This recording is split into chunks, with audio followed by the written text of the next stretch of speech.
सबसे पहले तो सभी दोस्तों को नमस्कार।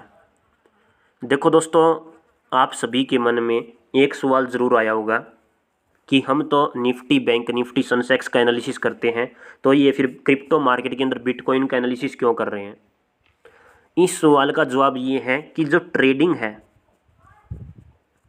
वो क्रिप्टो मार्केट का भी पार्ट है, स्टॉक मार्केट का भी, कमोडिटी मार्केट का भी, फॉरेक्स मार्केट का भी। हम ट्रेडिंग फॉरेक्स मार्केट में भी कर सकते हैं, क्रिप्टो मार्केट में भी, और स्टॉक मार्केट में भी, और कमोडिटी मार्केट के अंदर भी। ठीक है, तो कोई नई चीज़ नहीं डाल रहा हूँ, मैं बिटकॉइन का एनालिसिस कर रहा हूँ। तो इसके लिए मैंने BTC USD का चार्ट ओपन किया हुआ है। आप बिटकॉइन बोल दो या फिर BTC USD बोल दो, बात एक ही है, गंगाधर ही शक्तिमान है। ठीक है, और जो एनालिसिस करेंगे हम वो अगले एक हफ्ते के लिए करेंगे, 1 वीक के टाइम फ्रेम में। तो आप देख सकते हो मैंने 1 वीक का टाइम फ्रेम यहाँ पर सेट किया हुआ है। अगले एक हफ्ते तक बिटकॉइन किस लेवल तक जा सकता है, कौन से सपोर्ट रेजिस्टेंस लेवल रहेंगे, ठीक है, गिरावट आएगी या फिर रैली आएगी, वो मैं आपको बताऊंगा। लेकिन एक बढ़िया सा दागड़ सा एनालिसिस करने के लिए दोस्तों हम 4 चीज़ों का यूज करने वाले हैं, अपने 4 हथियार निकालने वाले हैं, क्योंकि इतना आसान नहीं है एनालिसिस करना। एनालिसिस करने के लिए भी हमें हथियारों की ज़रूरत पड़ेगी, और ये 4 हथियार कौन कौन से हैं। सबसे पहले हम ROS का यूज करेंगे, रिपीटिंग ऑफ स्ट्रक्चर का। दूसरा मैं यहाँ पर यूज करने वाला हूँ CCP का, कैंडलस्टिक चार्ट पैटर्न। तीसरा मैं यूज करूँगा सप्लाई एंड डिमांड का। चौथा मैं यहाँ पर यूज करने वाला हूँ स्ट्रैटर्जी का। ठीक है, इन 4 चीज़ों का इस्तेमाल करने के बाद जो चीज़ हमारे सामने निकल के आएगी, बिटकॉइन उसी साइड जाएगा। ठीक है, जिसके हाईली चांस होंगे। तो सबसे पहले रिपीटिशन ऑफ स्ट्रक्चर देखने से पहले आप ये देखो कि बिटकॉइन हाल फिलहाल चल कहाँ रहा है। तो ये चल रहा है 97,463 के लेवल के पास में, और जितनी भी कैंडल आपको दिखाई दे रही है ये सारी की सारी, ये सारे के सारे 1 वीक के टाइम फ्रेम की कैंडल है। ठीक है, तो सबसे पहले इस स्ट्रक्चर को समझते हैं। इस स्ट्रक्चर को समझने के लिए आपको ये चीज़ नोटिस करनी पड़ेगी। सबसे पहले हम सप्लाई डिमांड का यूज करते हैं। तो ये देखो, यहाँ से बिटकॉइन बिल्कुल एक रेंज के अंदर था, बिल्कुल एक रेंज के अंदर। ठीक है, तो यहाँ से मैं एक ट्रेड लाइन निकालता हूँ, और इस ट्रेड लाइन को लेकर के लगभग यहाँ से उठाते हैं हम, और यहाँ तक तेज़ी आई, इसके अंदर लगातार कंटिन्यू तेज़ी बनी रही। ठीक है, उसके बाद यहाँ पर फिर देखोगे तो यहाँ पर भी लगभग उतनी तेज़ी हमें देखने को मिली। ठीक है, यानी कि अगर मैं पूरा इसको यूज कर लेता हूँ, मान के चलो कि मैं यहाँ से बॉटम से इसको लगाता हूँ और इस लेवल तक, इस डिमांड तक लेकर जाता हूँ, तो ये टोटल डिमांड है, और फिर इस लेवल से लेकर के ये टोटल डिमांड है। अब आप देखो उसी लेवल पर पहुँच गई है, बिल्कुल परफेक्ट उसी लेवल पर आ चुका है। अब इसके अंदर क्या आनी चाहिए, गिरावट। तो यहाँ पर देखो गिरावट करना शुरू कर दिया है। ये सेंट्रल एरिया है, ये डिमांड है, तो डिमांड आई, फिर सेंट्रल एरिया बना, उसके बाद फिर से डिमांड आ गई, और उसके बाद क्या होना चाहिए, यहाँ पर अगर कोई स्ट्रक्चर बनता है तो ठीक है, वरना ये वापस नीचे की तरफ आना चाहिए। पहला टारगेट ये वाला होना चाहिए या नहीं होना चाहिए। ये जो स्ट्रक्चर बन रहा है ऐसे करके देन ऐसे करके और फिर ऐसे करके, ये होता है हाफ कटी ड्रॉ, HCR का पैटर्न। ठीक है, ऐसा होना चाहिए। अब यहाँ पर थोड़ा सा जोल कर रही है बिटकॉइन, क्या जोल हो रहा है यहाँ पर। अब यहाँ से गिरावट आनी चाहिए, हमने देख लिया, क्योंकि डिमांड बिल्कुल परफेक्ट यूज हो रही है। जितनी डिमांड पीछे थी यहाँ पर उतनी डिमांड आगे भी आ गई है यहाँ पर।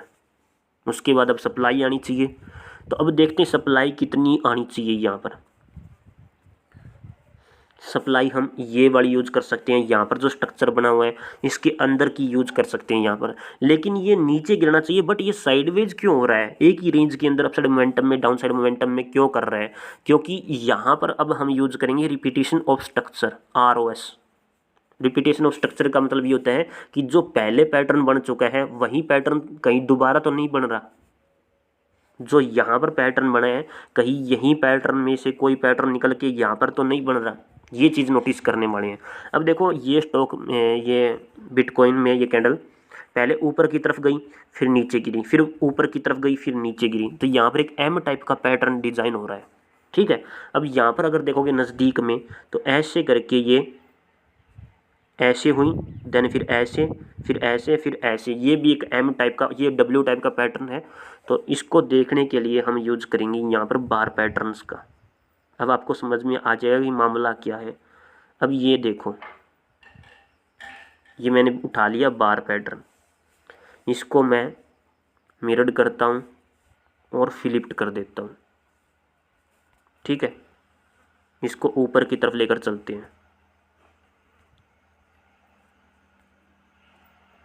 नीचे थोड़ा सा नीचे करते हैं। अब देखो यहाँ पर जो पैटर्न बन रहा है ये लगभग लगभग इस लेवल के पास कुछ वैसा वैसा ही बन रहा है। यहाँ पर बार पैटर्न के अंदर ऊपर गई, फिर नीचे हुआ, फिर ऊपर गई, फिर वापस नीचे हुआ। ठीक है, वैसा ही पैटर्न बन रहा है यहाँ पर भी। देखो यहाँ पर भी ऊपर गई, फिर नीचे हुई, फिर ऊपर गई। अब इस हाई से ये हाई थोड़ा लंबा है, यहाँ पर भी वैसा, ये इस हाई से ये बार पैटर्न वाला हाई लंबा है। मतलब कि जो यहाँ पर जो स्ट्रक्चर बन रहा है वो सेम टू सेम ये वाला बन रहा है। कुछ समझे? इसे बोलते हैं रिपीटिशन ऑफ स्ट्रक्चर। अब यहाँ पर हमें देखने को मिल रहा है कि 2-3 लाल रंग की कैंडल बनी हुई है नीचे की तरफ, उसके बाद थोड़ी एक ग्रीन टाइप की कैंडल बनी हुई है। अब अगर हम ये वाली इस स्ट्रक्चर में से देखें कि यहाँ पर कितनी गिरावट थी टोटल, तो इसको मेजरमेंट करना पड़ेगा हमारे लिए। ये थोड़ा सा समझने वाली चीज़ें हैं। टोटल गिरावट लगभग लगभग इतनी है। तो टोटल गिरावट देखते हैं हम इस लेवल पर जाने से पहले, क्योंकि ये देखो, खुद देखो अब, ये इसका हाई है, टॉप का हाई है, और डाउन साइड में ये इसका लो है। समझ रहे हो? तो वही चीज़ मैंने मेजरमेंट करी है, ये वाली और ये वाली टोटल मेजरमेंट कर दी। तो मतलब टोटल सप्लाई यहाँ पर ख़त्म हो रही है, नीचे की तरफ जितना जाना चाहिए था जा रही है। ठीक है, अब यहाँ पर छोटी मोटी पॉजिटिव कैंडल हमें बढ़ती हुई दिखाई दे रही है। अब यहाँ पर क्या हुआ है, यहाँ पर डाउन साइड में इस प्रकार से ये ऊपर की तरफ पॉजिटिव कैंडल बनी है और यहाँ पर भी थोड़ी मोटी पॉजिटिव कैंडल बन रही है। लेकिन एक चीज़ है जो नोटिस करने वाली ये है कि यहाँ पर इस प्रकार से ट्रेड लाइन लगा करके देखें तो इससे नीचे नहीं गई है। ये वाली 2 कैंडल है, इससे नीचे नहीं गई है। तो इसका मतलब ये कि इससे ऊपर भी नहीं जानी चाहिए ये 2 कैंडल, इससे ऊपर नहीं जानी चाहिए, इससे ऊपर नहीं जाएगी। समझ रहे हो? तो इसका मतलब क्या है कि अगर यहाँ पर तेजी आती है तो वो थोड़ी आएगी, वो फिर वापस नीचे गिरेगी। जैसे कि ये नीचे ये ऊपर की तरफ है, ऐसे करके नीचे गिरी हुई है, तो यहाँ पर भी इस लेवल पर अगर जाती है तब भी ये नीचे गिरेगी। ठीक है, कुछ समझ में आया? ये थोड़ा सा उल्टा पैटर्न बना हुआ है यहाँ पर, और ये थोड़ा सुलटा पैटर्न बना हुआ है। ये मैंने रिपीटेशन ऑफ स्ट्रक्चर का यूज़ किया है, सप्लाई डिमांड का यूज़ किया है, बार पैटर्न यहाँ पर लगा करके आपको दिखाया है कि जो बार पैटर्न ये बोलते हैं कि ऐसे करके ऐसे स्ट्रक्चर बन रहा है, यहाँ पर भी कुछ वैसे ही स्ट्रक्चर बन रहा है। ठीक है, और इससे हमें पता लगता है कि अगर थोड़ी मोटी तेज़ी भी आती है तो भी ये स्ट्रक्चर आना नीचे की तरफ ही है। दूसरा एविडेंस मैं आपको दिखाता हूँ इसके अंदर। दूसरा एविडेंस है कि ये जितनी भी ग्रीन रंग की कैंडल बनी हुई है तो कम से कम इसके 50% एरिया तक तो पहुँचेगी। अब ऐसा क्यों? क्योंकि नीचे की तरफ इंड्यूसमेंट पैदा किए हुए हैं। अब देखो, नीचे आने की कोशिश करती है बट नीचे नहीं गिर पाती, नीचे आने की कोशिश करती है बट नीचे से अपसाइड मोमेंटम में वापस पुल बैक मार देती है। अब यहाँ पर भी वैसा ही हुआ था, नीचे आने की कोशिश हुई थी बट वापस पुल बैक मार दिया। ठीक है, यानी कि किसी न किसी चीज़ को बचाने की कोशिश कर रही है, और वो कौन सी चीज़ है? वे सारी चीज़ यही है, इन्हीं को बचाने की साजिश है मार्केट की। लेकिन बचाएगी कब तक? वो तोड़ेगी मतलब वो नीचे की तरफ जरूर आएगी। समझ रहे हो? तो जैसे ही अगर ये लेवल टूट जाता है ना, ये वाला लेवल टूट जाता है, तो हमें यहाँ पर डाउनफॉल देखने को मिलेगा। लगभग ये वाला लेवल हमारे लिए बैठ जाएगा। ये मेरा एनालिसिस बोल रहा है, सिंपल लॉजिक समझो। ठीक है, यही एनालिसिस है मोस्ट इम्पोर्टेंट, क्योंकि मार्केट हर बार इंड्यूसमेंट को काटती है, और जितने भी ये इंड्यूसमेंट पैदा हो रहे हैं सबको मार्केट काटेगी डाउन साइड की तरफ। तो जैसे ये लेवल क्रॉसिंग होगा, लगभग ये 94,000 के आसपास बैठ रहे हैं। 94,000 के नीचे अगर ये आएगी तो ये डाउन साइड में ये इस मिड पॉइंट तक का फॉर्मेशन यहाँ पर हमें देखने को मिल सकता है, बट इसके लिए थोड़ा टाइम लगाएगी। समझ रहे हो? अब अगर मैं स्ट्रैटर्जी का यूज़ करूँ यहाँ पर, स्ट्रैटर्जी देखो कि मार्केट ऐसे गया बिटकॉइन, फिर नीचे गिरा, फिर अपसाइड मोमेंटम में वापस से गया और बॉडी ऐसे बनी हुई है, फिर वापस नीचे। तो जैसे ये क्रॉसिंग होगी तो ऐसे करके रीटेस्टिंग, देन अगेन ऐसे, फिर वापस अपसाइड मोमेंटम की तरफ। अब ये स्ट्रक्चर है, तब तक ये नीचे वाले बीच वाले मिड पॉइंट तक भी पहुँच जाएगा, इसके मिड पॉइंट तक भी पहुँच जाएगा। समझ रहे हो? तो अब आगे क्या हो सकता है, अगर इसके अंदर थोड़ी मोटी तेज़ी आती है, ये अपने हाई को क्रॉस करता है, कहाँ गया, हाँ 99,000 के लेवल को अगर क्रॉसिंग करता है तो ऊपर की तरफ मेरा 1,00,000, 1,00,000 है ना, हाँ बिल्कुल 1,00,000, ये सिर्फ 1,000 पॉइंट है, 1,000 पॉइंटों तक का मोमेंटम, यानी कि सिर्फ 1,000 पॉइंट तो ये हो गए बिटकॉइन के अंदर, बहुत ही नॉर्मल से हैं। 99,000 से ऊपर अगर ये निकलता है तो 1,00,000 तक ये पहुंच सकता है आराम से, कोई दिक्कत नहीं है, ये मेरा एनालिसिस बोल रहा है। और अगर इससे भी ऊपर चला जाता है तो ये मैक्सिमम 1,02,000 तक पहुंच सकता है, उसके बाद फिर से हमें डाउनफॉलिंग देखने को मिलेगी। ठीक है, फर्स्ट कंडीशन तो यही है।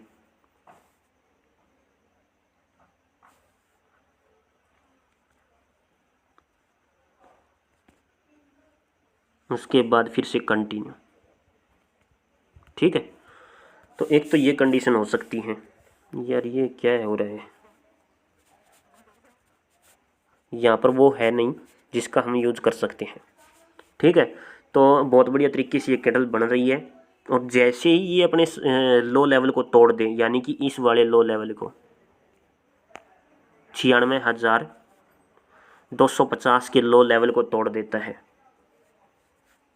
तो अगला मोमेंटम कहाँ तक होगा, 96,250 के लेवल को अगर तोड़ देता है तो ये वाला मोमेंटम आप सभी के लिए बैठ जाएगा। और जैसे ये लो लेवल क्रॉस करेगा इस बार, ठीक है, तो अगला मोमेंटम डाउन साइड की तरफ इनके मिड पॉइंट तक का हो जाएगा, पहले इस वाले मिड पॉइंट तक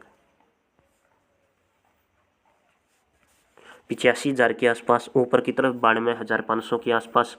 ठीक है, और इससे ऊपर अगर ये निकलता है लगभग 99,000 के ऊपर निकलता है तो 1,00,000 है, और 1,00,000 पर अगर नेगेटिव कैंडल नहीं आती है तो ऊपर की तरफ का मोमेंटम। तो शुरुआत में हमें यहाँ पर थोड़ी मोटी पॉजिटिविटी देखने को मिल सकती है, अगले हफ्ते यहाँ पर हमें थोड़ी मोटी पॉजिटिविटी देखने को मिल सकती है।